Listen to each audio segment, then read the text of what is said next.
আপনারা আমার পিছনে দেখতে পাচ্ছেন একটি বিশেষ অনুষ্ঠান আয়োজন করা হয়েছে, স্বাবলম্বী প্রোগ্রাম 2026। এটি সাতক্ষীরাতে অনুষ্ঠিত হয়েছিল। এটির প্রধান আয়োজক ছিলেন জনাব মোহাম্মদ হাসান আলী, যিনি আইন গ্রুপ অফ কোম্পানি মালয়েশিয়ার প্রতিষ্ঠাতা, এবং তার সাথে সার্বিক সহযোগিতায় ছিল আজদিকা ফাউন্ডেশন এবং তার সদস্যবৃন্দরা।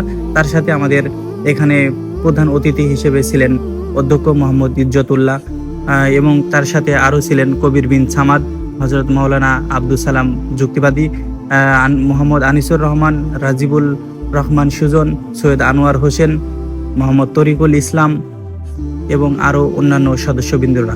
আমরা এখানে চেষ্টা করেছি 100 দুস্থ পরিবারকে 100টি ছাগল বিতরণ, এবং এই ছাগল নিয়ে তারা তাদের পরিবারের একটি সচ্ছলতা ফেরানোর চেষ্টা করবে, সেই কামনায় আমরা তাদেরকে এই ব্যবস্থাটি করেছি। এবং তার সাথে আরও 20 জন দুস্থ এবং মেধাবী ছাত্রছাত্রীদের মাঝে পাঠ্য বই প্রদান করেছে। এই সব কিছুর পিছনে কিন্তু মূল উদ্দেশ্য ছিল মানুষের সহযোগিতা করা, আল্লাহর সন্তুষ্টি। তো আপনারা পুরো অনুষ্ঠানটি দেখবেন। এখানে একটি শর্ট ভিডিও দেওয়া হয়েছে। আমরা পরবর্তীতে আমাদের পেজে পুরো ভিডিওটি ছাড়বো, আপনারা আমাদের পেজে চোখ রাখবেন, তাহলে দেখতে পারবেন আমাদের এই পুরো অনুষ্ঠানটি। তার সাথে আপনারা সবাই চেষ্টা করবেন এই ভিডিওর মাধ্যমে অনুপ্রাণিত হতে। এখানে যে বিষয়টি দেখা হয়েছে, মোহাম্মদ হাসান আলী, তিনি মালয়েশিয়া প্রবাসী। উনি কিন্তু সব সময় বিভিন্নভাবে বিভিন্ন রকম দান খয়রাত করে থাকে, কিন্তু কোনো সময় জনসমক্ষে এটি নিয়ে আসে না।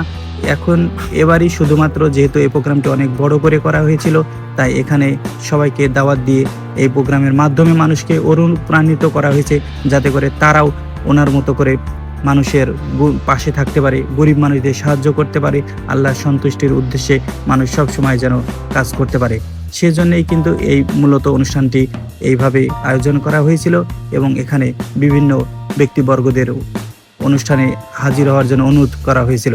তো আশা করব আপনারা পুরো বিষয়টি বুঝতে পারবেন এবং আমাদের এই ভিডিওটি দেখবেন, এবং এর মাধ্যমে আপনারাও চেষ্টা করবেন যাতে করে আপনারাও এই ধরনের প্রোগ্রাম এবং করতে পারেন। আপনারা বড় পরিসরে না পারলেও যাতে ছোট করে করতে পারেন এবং মানুষের পাশে সবসময় থাকতে পারেন। শুধুমাত্র এই অনুষ্ঠানে অংশগ্রহণ করার জন্য জনাব হাসান আলী সুদূর মালয়েশিয়া থেকে পাড়ি দিয়ে বাংলাদেশে এসেছেন, এবং তার পুরো পরিবারকে এখানে নিয়ে এসেছেন, যাতে করে তারা এখানকার যে প্রোগ্রাম আছে, মানুষের সভ্যতা, মানুষের আচারবিধি, মানুষের সমাজ তারা উপলব্ধি করতে পারে, সব কিছু যাতে তারা দেখতে পারে, এই ভালো একটি মহৎ কাজে তারা যাতে শরিক হতে পারে, সেজন্য তাদেরকেও কিন্তু কষ্ট করে এই গরমের ভিতরে এই বাংলাদেশে নিয়ে আসা হয়েছে। আপনারা সকলেই সবার জন্য দোয়া করবেন, এবং মোহাম্মদ হাসান আলী এবং তার পরিবারের জন্য দোয়া এবং সুস্থতা কামনা করবেন।